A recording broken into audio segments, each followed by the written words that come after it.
Hello and welcome to another episode of Bingley Talks Politics with myself, Mr. Booth, to my right, Mr. Cook, and to my left, Finn.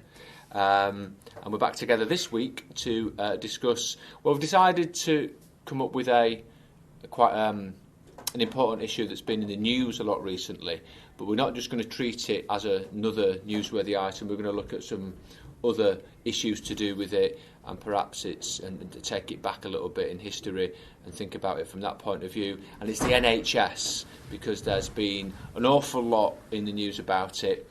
It is seemingly quite a big issue in current politics. A lot of people have personal dealings with it, have opinions about it.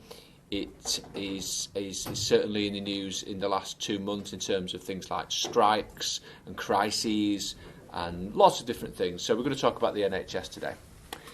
So first question I will phrase to you two is, and I've said already that I may take sort of quite provocative stances during today. So it's not necessarily reflective of, I think we try to avoid too much drip feeding sort of specific personal opinion into this, but it's just to take sort of stances because it's worthwhile thinking about it from particular points of view or challenging ourselves to think about it in a different way. So I might take a quite provocative stance on certain issues, but we'll start with a big open question. What's the point of an NHS, the National Health Service? What is the point of it? Who's going to take this one? Mr. Cook, are you up for this one? Can do. I was going to say Finn, just because you're a bit younger, maybe. Yeah, go on then. Skillfully batted away to you, Finn.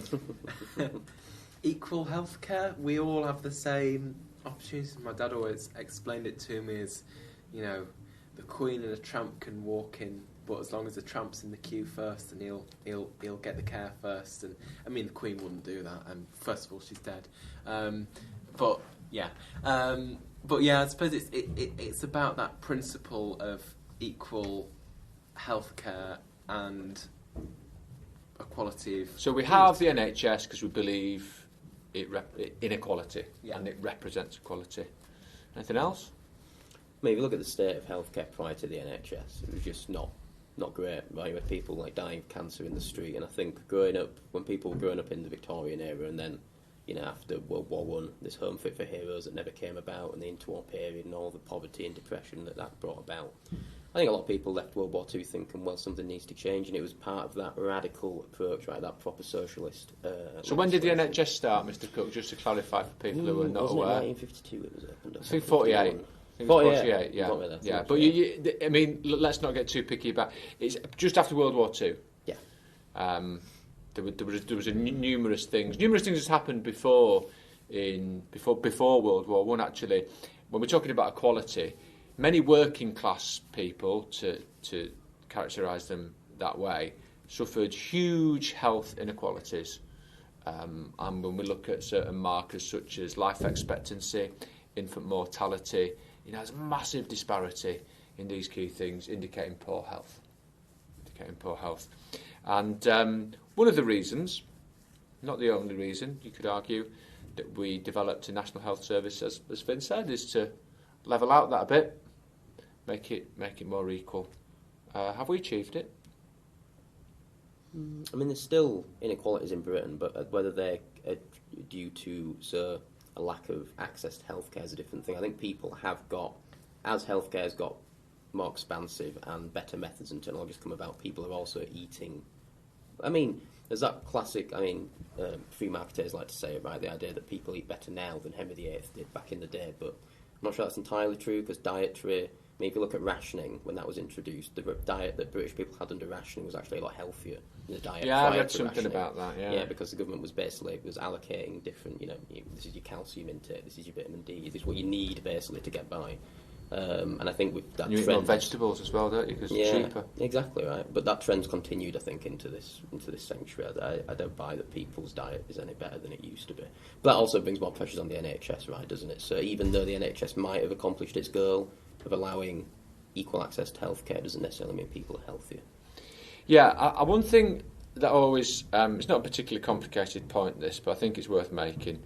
So it's what are we, 75 years, have I got that right, since the NHS, if I'm saying 48, 75 years. So 75 years in, But it was a very different thing then, the NHS in 1948, 1950, 1955, and as we went on, it was, yes, healthcare for all, but it wasn't quite the same healthcare as we might expect now. And something I think is really important in the current NHS debate is, well, what do we expect from our public health system? Because if you go back to 1950, you wouldn't get everything. For a number of reasons, not just for various reasons, you wouldn't get what you would get from a hospital service, health service now. And it didn't solve and immediately start to transform health inequalities, but it certainly helped, and over time. You might argue it's plateaued a bit, but then that might be natural because that does tend to happen. But then maybe all, rising tide lifts all boats type of thing, and most people benefit from better health indicators now. Okay, right. What do we expect? What do we want our health service to be able to do? That's a very open question, isn't it? Well, I suppose in the modern day, we kind of expect it to do everything, don't we? Like if I go and, like when I had my braces put in, it's kind of like one of the first times I went to a dentist that wasn't with the NHS. And, the NHS, at the moment, it's so, when you compare it globally, it's so broad in terms of the areas that it covers. It's from, like, an old, like, little dentist job to the biggest operations. And I've heard this anecdote, I'm not sure how true this is, I haven't looked into it, but apparently in France, they hire out private ambulance services. So hearses apparently are used as ambulances in France because they do it on like small scale. But yeah, I was thinking it won't be very nice going to the hospital in a hearse, would it? Not done yet. It's a bit ad hoc, doesn't it? Yeah, it's a sense of irony about that. But yeah. It strikes me as... It's hard, isn't it, to say, well, what do you expect from your health service? What you want to write a list. But it is worth thinking about because, one, people may think wildly different things about it. But say there is some sort of consensus. I think that's a start point for quite a difficult conversation that the nation needs to have. I don't quite know how we hold national conversations. It's a phrase that's always intrigued me, but I do think it's a problem with the health service, is what we want it to do and how much that will cost. It's quite easy to blame the government. The government comes in for a lot of stick with the health service, particularly Conservative government. It was introduced by Labour. Labour are emotionally attached to the NHS and so forth. So you could say, and there is certainly an argument there, that there's a funding crisis for the NHS and that's contributed to the current malaise and problems. But there may also be a long-term structural problem of how much this costs, and do we, the public, understand, and if we do, are we willing to pay for it? Mr. Cook, do we understand how much it costs to create a good health service? I think people have a vague concept that it's a lot of money, basically, compared to other things like welfare in general, like, I don't know, unemployment benefit, or I don't know. I think, is defence spending in this country more than the health budget? I'm not actually entirely sure, to be honest. It wouldn't surprise me though if they're kind of even. No, well, defence spending's gone up recently, but I don't know whether it's gone up to that level. Yeah. It's 2%, I think. I think it's quite difficult to say what the health budget is because it comes from different places. And I think the problem you get with debates, and many people do this, and Nia Bevan had a great phrase for this. I don't know whether he used it at Wilson, actually, Finn, but you're the Wilson expert here. You'll be able to tell me whether you think this is right. He sort of said, it's like you're all details, no vision.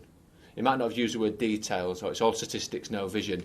And you get into the debates and discussions with people about the health service, and they start talking about all the different trusts and the models and the efficiency, and well, it's because of this, it's because of that. I don't think it is because of any one technical financial arrangement problem that the health service has. Clearly, perhaps more efficiency could be gained and could be created in the service. But surely one of the big fundamental problems is it hasn't got enough money and hasn't had enough money for quite a long time. It needs a significant increase. Where that's going to come from, taxpayers.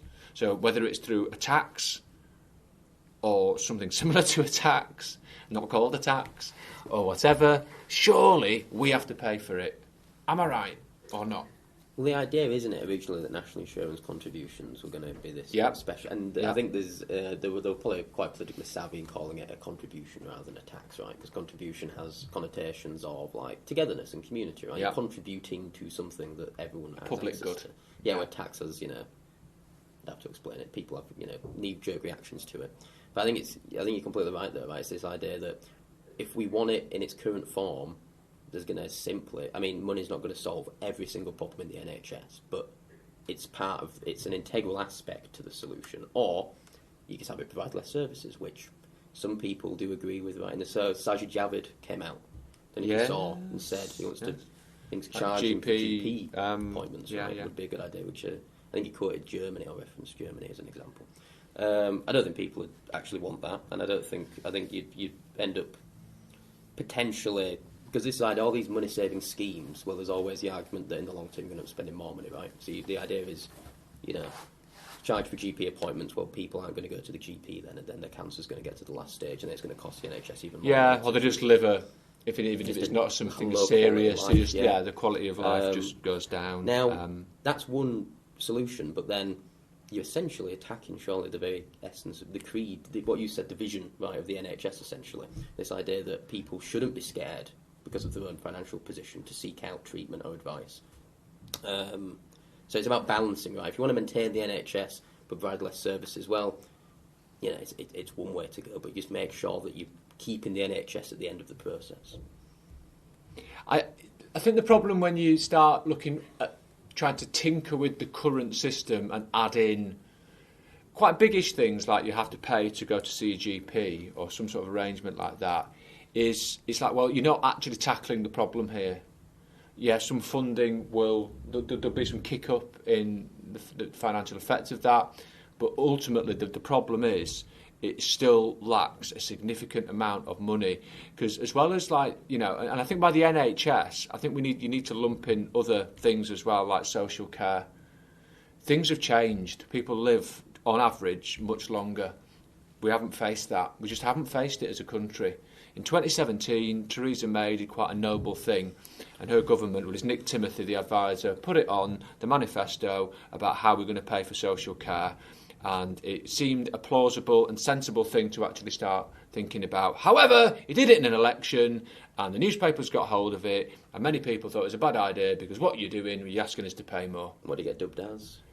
Dementia tax, that's it, That was just a killer. Dementia tax. The headlines.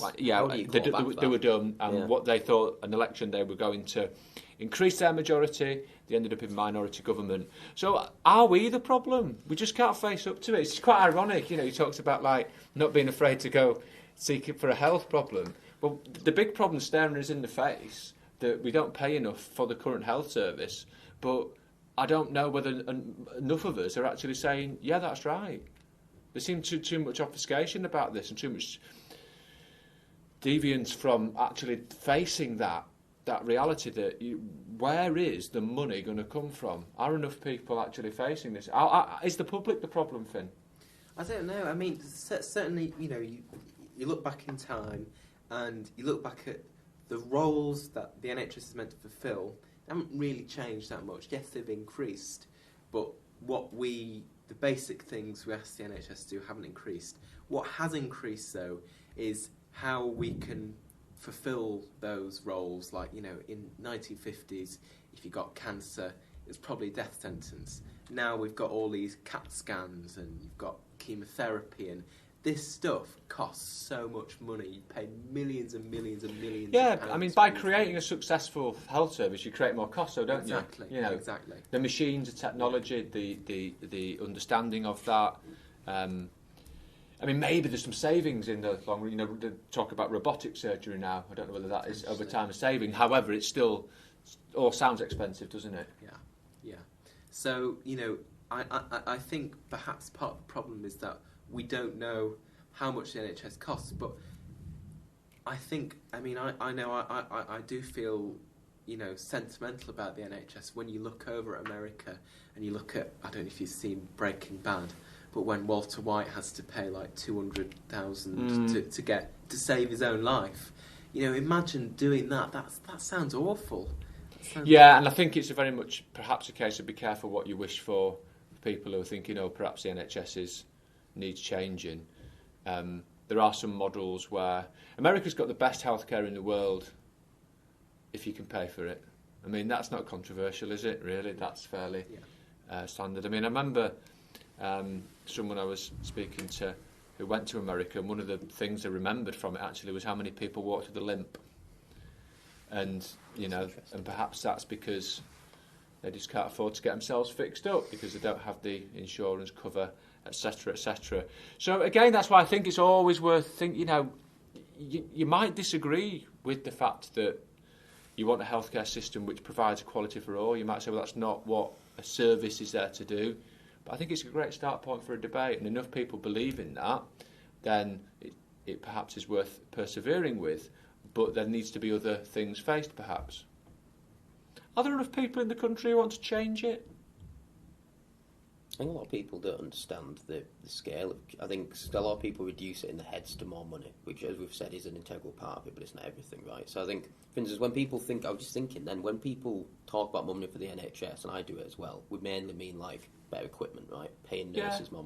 But I saw something over last week about the drug pricing issues that we've got with the negotiations. A lot of like the drug providers that are American are basically telling the NHS, well, we're not going to negotiate drug because you're negotiating them so low. You're buying these drugs off us at such low prices, we're not making any profit, which I'm not going to lose sleep over pharmaceuticals in America, but we need to have a real conversation about where's that money going to come from. If we want high standard treatments, well, we need to figure out how we're going to pay for them and get them in this country. So there's all these background issues as well that people aren't aware that the money needs to go to as well.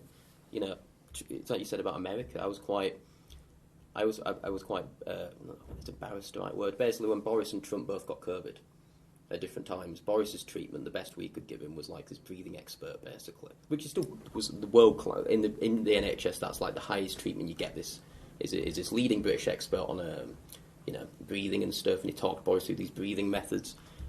Trump though got S&P genome sequencing, right? The Walter Reed military after he'd drunk a load of bleach. After he'd drunk a load of bleach, right? Yeah. But he was better in about 2 days. Now Trump is literally the archetypal person to die from COVID, right? He is this overweight guy who's American, who has the worst diet you can imagine, and he's better in 2 days. Like you said, you can. What does he eat, Donald Trump? Apparently, he has at least. Is it cheeseburgers or something? Big Mac, isn't it? Big Mac. That's He'd be up in bed at about 4:15 apparently on Twitter with his Big Mac every day. And American president. Does he have a Big Mac every day? Apparently, yeah. Does he? Yeah. He only eats American, but McDonald's burgers. He won't eat burgers from anywhere else. But that's his standard meal. With Diet Coke. Big Mac. Diet Coke as well. Diet Coke specifically. Yeah. But yeah, anyway, we digress a little bit. This idea, right? If you can pay for the treatment, it is superb in America, but the issue is about 0.1% of the people can actually pay for that sort of healthcare. Yeah, so there's an issue about facing up to things, which seems to conflict with some trend in modern politics where we don't want to do that because that's going to damage electoral prospects because you're going to raise people's taxes or at least suggest they might have to pay more and they don't like doing that and we're not going to get into power. And all of that's conflicting, which is an interesting one. So we'll see where we get to on that. I did hear on our rival podcast with Alistair Campbell a couple of weeks ago that an interesting one about just not necessarily reimagining but rethinking how we look at health and how other countries look at health and sort of public health, rather than thinking, we've been talking a lot about treatments, drugs, things that happen when you're in the system and need treatment, and obviously that's a massive part of the health service, but what happens before you get there? Yes. And obviously some things, obviously you can't prevent. We know, there's things that's the way things are, but there are obviously there's a huge thing you can do to be healthier. And it's either going to, prevent certain conditions or delay them or give people a better quality of life, minimise smaller impacts on the health service. But I don't know whether we're there yet as a nation in saying, well, this is a good thing. It used to be in this country that, if you went out running or something, you'd get just like a load of abuse. Yeah. I think we've changed on that.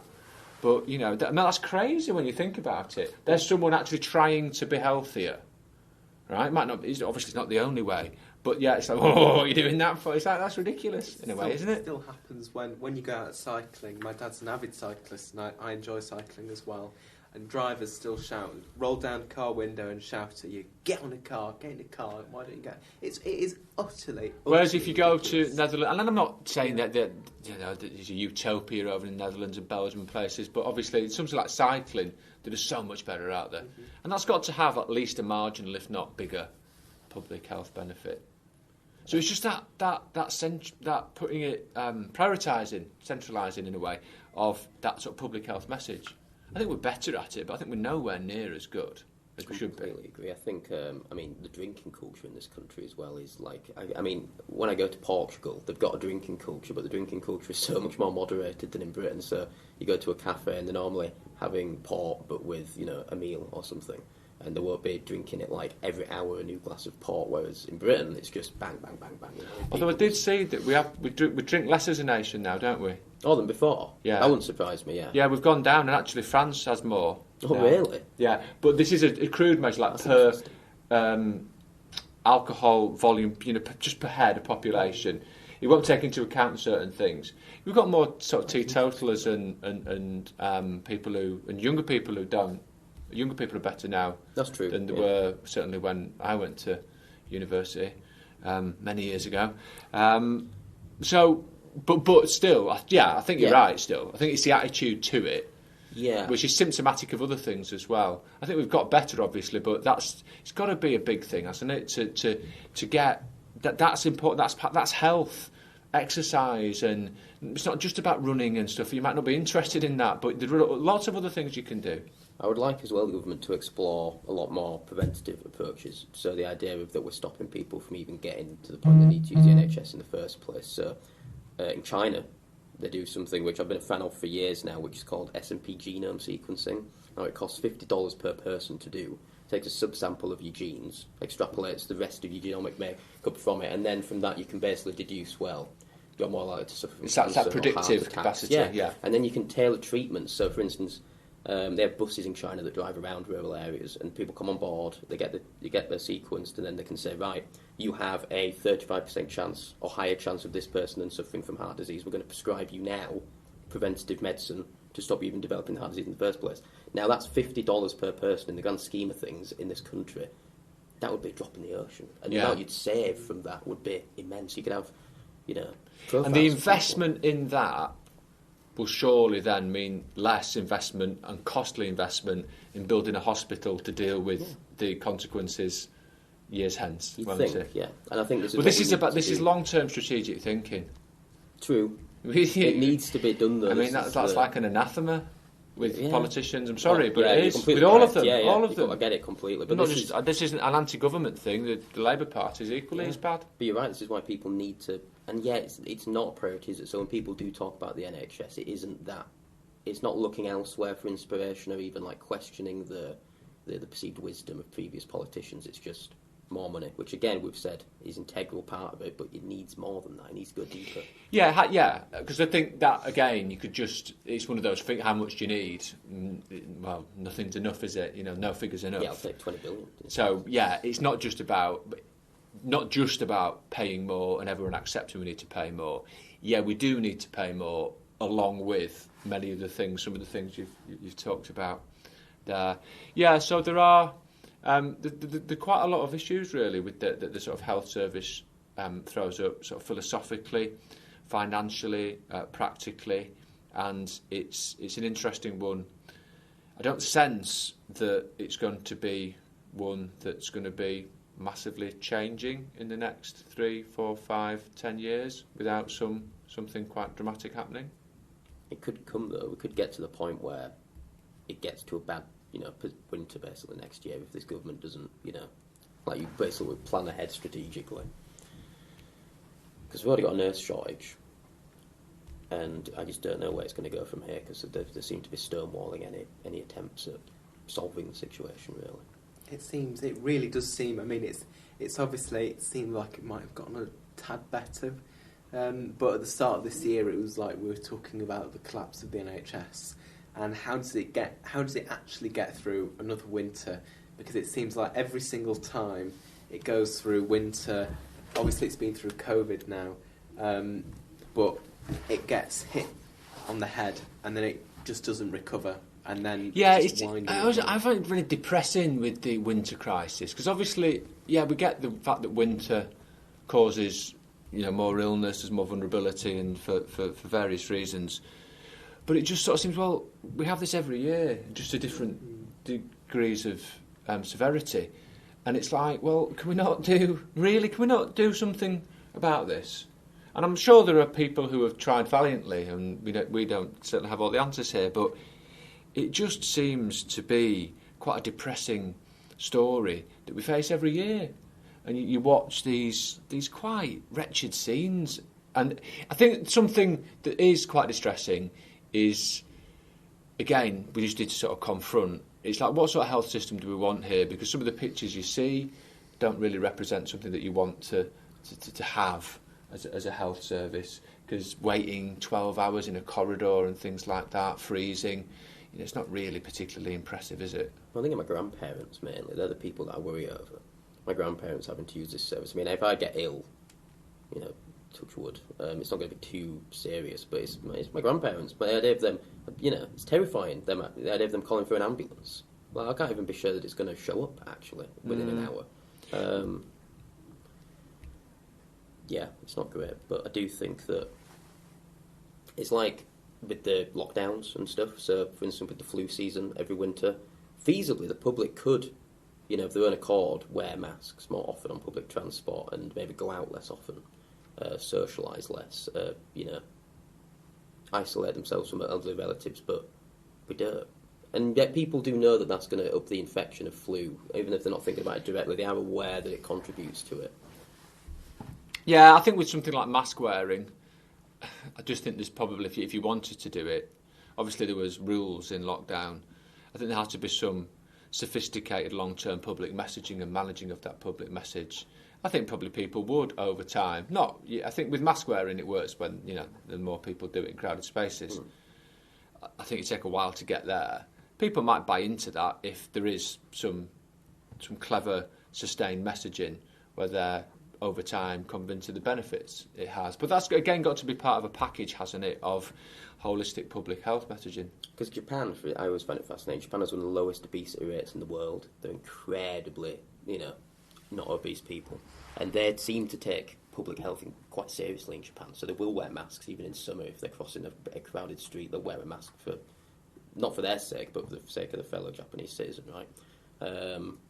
Doesn't help with their obesity, though, does it? Don't help with their obesity, but I think that comes from the diet, probably. I think they actively... So that was just... Yeah. And for instance, in a lot of Southeast Asian countries, at school, you have morning exercise and stuff like this. I just think, culturally speaking, I don't think it's just Britain, I think it's the West. The West generally doesn't... OK, well, I've got one for you here. I was waiting to... How could I get this in to it? But you've got me there, Mr. Cook, so I am eternally grateful.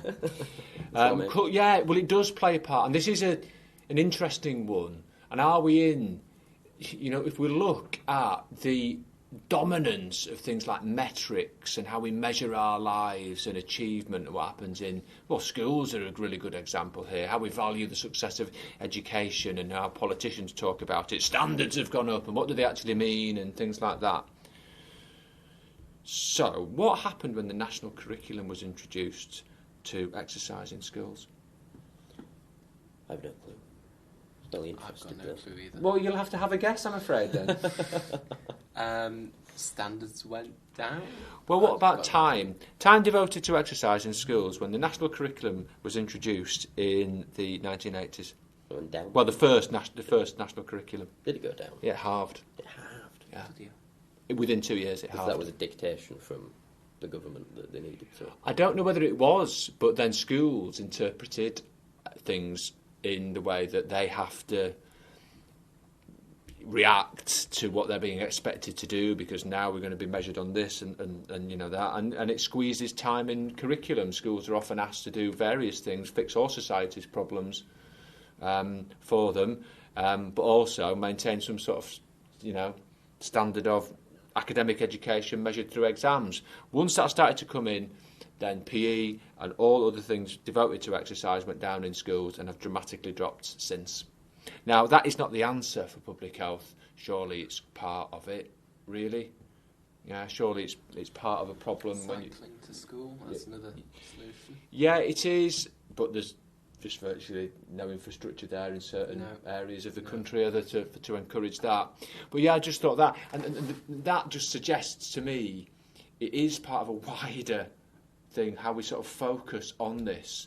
What do we value in things like our education system? Well, it's changed, and like it or not, you can argue one of the impacts of that is a long-term drop-off in public health, starting at a young age, causing increased pressure on the health service, and there you go. There you have done my argument there. That's quite good, though. Got it in. Thank you very much. That. Yeah. You know we won't talk about the Prime Minister that the national curriculum came under. If you don't know who it is, look the person up, and then you can sort of it's an interesting pattern. But it's increased pressures all over the place. But it's like, what do we want? You know, how do we measure this? Measuring sort of health is an interesting one, isn't it? Do you think it's worth noting that we could have a good health system that is just basically the German or the French model, but I think that I'm going to sound like some sort of British exceptionalist now, but I do think British people want something different. I think that whether you like it or not, the British mindset's got used to this phrase, free the point of use. And any sort of infringement on free the point of use will be kicked back against, whether it's charging GP appointments or anything like that. I mean, we feel proud of it. It's a national institution, isn't it? And, you know, it's kind of why I think, you know, for all this talk about the Tories trying to privatise the NHS, you know, potentially there is some truth in that. But their backlash that they would get for that, you know... Yeah. These wouldn't get elected, would they? Yeah. On a platform that was perceived as any sort of privatisation. Yeah. I just don't think they would in a million years. And I think they're increasingly aware of that, right? I think if you look at... I always find it I'm kind of giving away who, you know, alluding to what you said earlier, but Margaret Thatcher, she... I always find it fascinating the extent to which she would have wanted to cut the NHS. And I don't entirely know whether the Tories back then viewed it in a much different way to now, where they didn't realise the essentialism of it for running an election campaign. You basically can't touch it. So I don't think, you might be able to correct me, but I don't think she ever publicly proposed anything. Well, the internal market was introduced under Thatcher, but I can't remember. I mean, she wouldn't have put it. It would have all been part of a sort of public sector efficiency drive, really. Right. It certainly wasn't a flagship policy of hers. But they used to do interesting things, again, like measuring how to do Thatcher's government were the ones who used to measure things in QALYs, which is a quality adjusted life year. Is a treatment worth persevering? Well, how many quality adjusted life years does it give the average person or the average select group of people? A really utilitarian way of looking at it, to say, well, 7 years, great, let's do it then. 2 years, well, that's not enough, so we won't do it. I don't know, you might think that's a great idea, but again, it's not necessarily what everyone would believe, and obviously when you get talking about health and decisions and spending and all the costs associated with it, it brings, you know, a lot of these sort of moral, ethical choices about what to spend money on and so forth, and what to treat. And I do think it's worth just going back to that original point of whether you want that spirit of equality in your health service, and if people do, then there are certain issues to sort of confront and shape for the future, perhaps. And silence reigns. Everyone wants more money for it, but no one is actually willing to take out their own. Well, this is a kind of point I think we've made today, isn't it? I do think that has to be confronted. Well, it's the question, isn't it? You have to pay more. If you want to pay more, there's one big tax to raise that no one ever likes to raise. To pay more in this, but without just giving lots more money to a system that's not working. Yeah, there has to be other things going on, but can't survive with what it's current funding, can it? Well, I'm probably the same for you, Finn, and maybe you, sir, I don't even know, but I cannot remember in my lifetime, even as a kid, the NHS not kind of buckling. I grew up under Tony Blair, and a bit I would remember the Tony Blair years, but when I was, from 12 years old onwards, when I became aware of the world, I can never ever remember it. I always assumed it was just creaking. Yeah, there's always been that debate. There's always been, not more than a debate, there's always been this sort of realisation there's loads of problems. But I think sometimes the problems just are worse than others. It would be nice to just have a year where it would. I can feel like it's working. It's working great. I don't think that's any time soon, but I think we've made that point. Great. Okay. Good. There's a lot of issues on the NHS, but we'll probably just scratch the surface really, and we'll see where we get to on that issue. Hopefully, pressures will at least abate a bit as winter eventually comes to an end. Right, well, until the next topic, we've got a few different ones that we could take on next week we're looking forward to. Thank you, everyone, for listening, and we will see you later. See you later. See you later.